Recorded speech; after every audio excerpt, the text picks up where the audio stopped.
Hello guys, నేను మీ Shiva. Welcome to సాస్ టీవీ. ఈ మధ్య కాలంలో మనకి ఎంటర్టైన్మెంట్ అంటే ఒక్కటే కనిపిస్తుంది, సినిమా.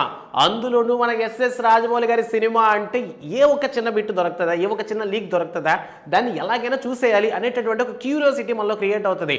బట్ మీకు కూడా తెలుసా, మనం ఆయన సినిమాల కోసం ఎదురు చూస్తుంటే ఆయనే కొన్ని సినిమాల కోసం ఎదురు చూస్తున్నారంట. సో రీసెంట్ టైమ్స్లోనే ఈ విషయానికి సంబంధించి కొన్ని ఇంట్రెస్టింగ్ విషయాలు బయటపెట్టారు ఎస్ఎస్ రాజమౌళి గారు. సో SSME 29 సినిమాకి సంబంధించి చాలా సీక్రెట్గా కూడా షూటింగ్ కంప్లీట్ చేసే పనిలో ఉన్నారు. ఇక రీసెంట్గా చూసుకున్నట్లయితే సినిమాకి సంబంధించి ఒక సర్ప్రైజింగ్ వీడియోని కూడా రిలీజ్ చేస్తా అని చెప్పారు May 31 లోపు. బట్ రీసెంట్గా ఎస్ఎస్ రాజమౌళి గారిని కొంతమంది క్వశ్చన్స్ అడిగారనమాట. సో మీరు ఎలాంటి సినిమా తీయబోతున్నారని అడిగినప్పుడు, నేను ఎలాంటి సినిమా తీయబోతున్నది ఇప్పుడు ప్రెసెంట్ నాకు ఇంపార్టెంట్ కాదు, కానీ నేను కొన్ని సినిమాస్ కోసం ఈగర్గా వెయిట్ చేస్తున్నానని చెప్పారంట. సో ఎస్ఎస్ రాజమౌళి గారు కూడా ఈగర్గా వెయిట్ చేసినటువంటి సినిమాలు ఏంటో మీకు తెలుసా? ఇంకెవరు, ప్రశాంత్ నీల్ ఎన్టీఆర్ అనే కాంబోలో రాబోతున్నటువంటి డ్రాగన్ సినిమా కోసం, అంటే ప్రెసెంట్ అది ఒకప్పుడు చెప్పినటువంటి టైటిల్ కావచ్చు. సో ఆ సినిమా కోసం ఈగర్గా వెయిట్ చేస్తున్నారంట. ఇక దాని తర్వాత ఒక వైలెంట్ డైరెక్టర్ అయినటువంటి సందీప్ రెడ్డి వంగ డైరెక్షన్లో ప్రభాస్ అన్న హీరోగా చేస్తున్నటువంటి స్పిరిట్ సినిమా కూడా ఎప్పుడెప్పుడు రిలీజ్ అవుతుందని ఈగర్గా వెయిట్ చేస్తున్నారు. ఇక దాంతోపాటు బుచ్చిబాబు డైరెక్షన్లో రామ్ చరణ్ గారు చేయబోతున్నటువంటి పెద్ద సినిమా కోసం కూడా ఎస్ఎస్ రాజమౌళి గారు ఈగర్గా వెయిట్ చేస్తున్నారు. సో చాలా సేఫ్గా చెప్పారేమో అనిపించింది, ఎందుకంటే ముగ్గురు హీరోలతో కూడా ఎస్ఎస్ రాజమౌళి గారు కలిసి వర్క్ చేశారు అండ్ సినిమాల మీద ఒక మంచి బజ్ అయితే క్రియేట్ అయింది. సో వేరే హీరోల పేర్లు చెప్తే కాస్త కాంట్రవర్సీ అయిపోతుందని సో ఆయన హీరోల పేర్లే చెప్పారు. బట్ నిజంగా చెప్పాలంటే రాజమౌళి గారే కాదు, చాలా మంది కూడా ఈ 3 సినిమాస్ కోసం వెయిట్ చేస్తున్న విషయం మనకు తెలిసిందే.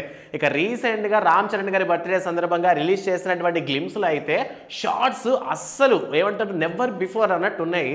అండ్ బుచ్చిబాబు డైరెక్షన్లో ఇలాంటి ఒక సినిమా వస్తుందని ఎవరు కూడా ఎక్స్పెక్ట్ చేయలేదు. సో రాజమౌళి గారు కూడాను ఈ సినిమాకి సంబంధించి ఒక సర్ప్రైజ్ని ఖచ్చితంగా ఫీల్ అయి ఉంటారు.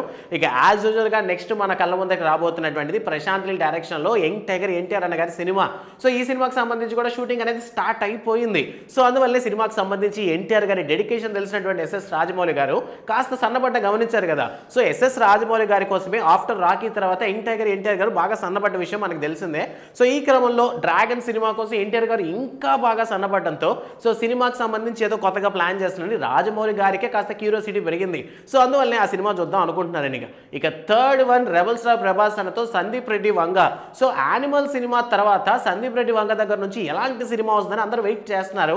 అలానే నెంబర్ 1 డైరెక్టర్గా ఉన్నటువంటి ఎస్ఎస్ రాజమౌళి గారికి కూడాను అసలు సందీప్ ఏం మ్యాజిక్ చేయబోతున్నాడో చూడాలని చాలా ఆతృతగా ఉందని చెప్పి మొత్తం మీద పంచుకోవడం జరిగింది.